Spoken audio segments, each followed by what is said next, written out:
hours later.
2 hours later. Okay, so this is me from the future, or I guess a few hours after the last clip you just watched. I was getting ready for bed, just got out of the shower, and I was thinking to myself, I was watching some of these clips back that I recorded of me disassembling this and starting to reassemble it, and I think I came across the issue that I'm having with this shaft, the exhaust shaft, not sliding all the way down through.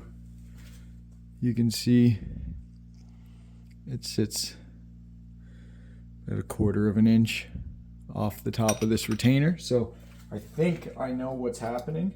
I have to take this apart again, get back into the internals, and I'll show you there.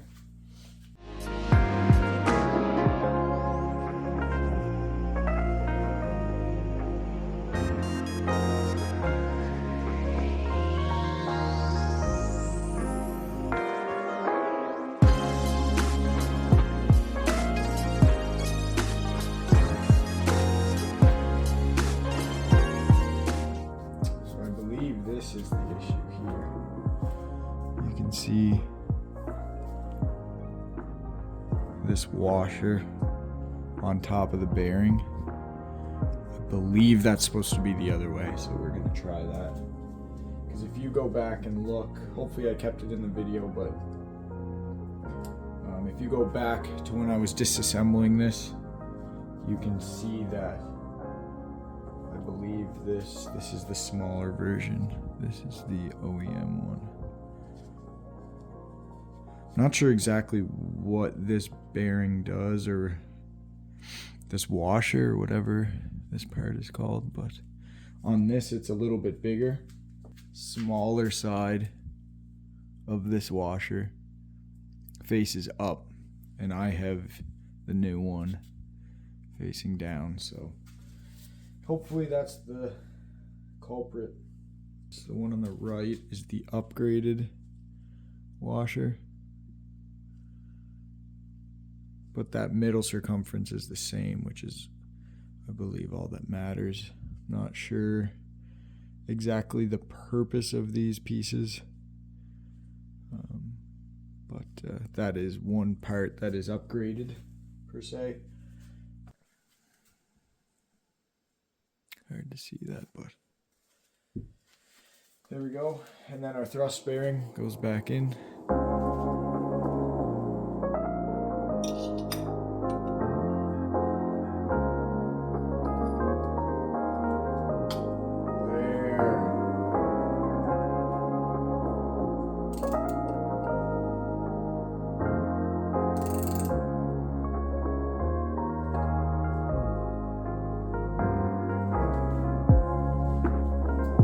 The next day. Okay, I really messed up, and my markings on my turbo are on the compressor nut, and the compressor wheel kind of wore off whenever I was cleaning it. So I am referring back to some of these video clips I took to try to see some frames where I can see those lines and line them up with where they were before. So I have a screenshot. I'll throw it up on the screen here.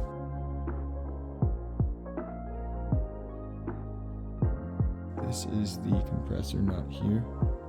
You can see my line that I made there, the black Sharpie. And then there's this section on the nut that is, looks like it was grinded on. I'm assuming that's what they use to balance it, shaving small sections of that off.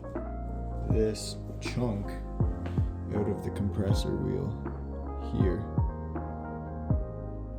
and that's the line that it connects to as well, the Sharpie line there. So that chunk there is where part of that dull area, or that grinded down area on the nut, that's where that is supposed to be located. So we're going to try our best to get that all lined up and see what we can do about it.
think that's pretty close there.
Done.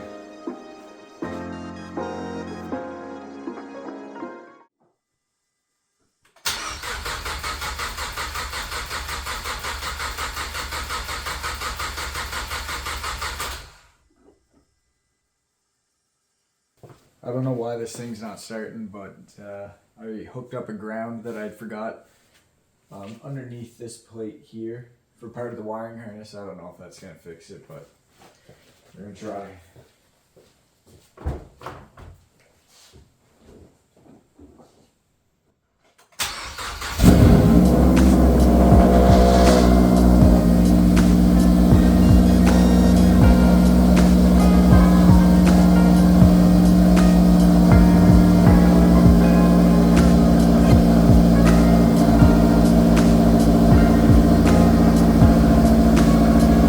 Okay guys, there you have it. That is, I guess that's the end of this video. Turbo rebuild and install. Pretty tough on this car, I would say. Everything is super tight, but I guess that's the nature of a front wheel drive turbo car, so know what you're getting into before you tackle this. And but I guess overall not too bad. The rebuild was a little bit nerve-wracking, but we got it done. I'm gonna bleed the coolant on this, refill it up once it gets back to room temperature.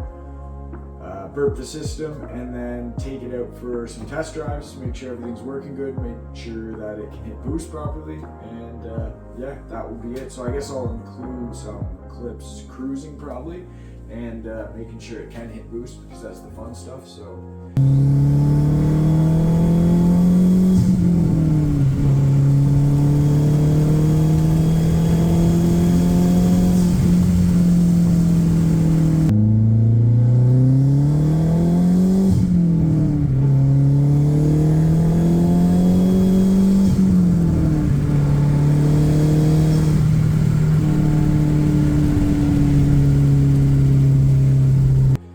yeah, that's going to be the end of this one. Hope you guys enjoyed it. It's not really an instructional video. I didn't really teach you how to do anything in this one, but hopefully you learned a couple things along the way. And yeah, I'll catch you guys in the next one. Peace.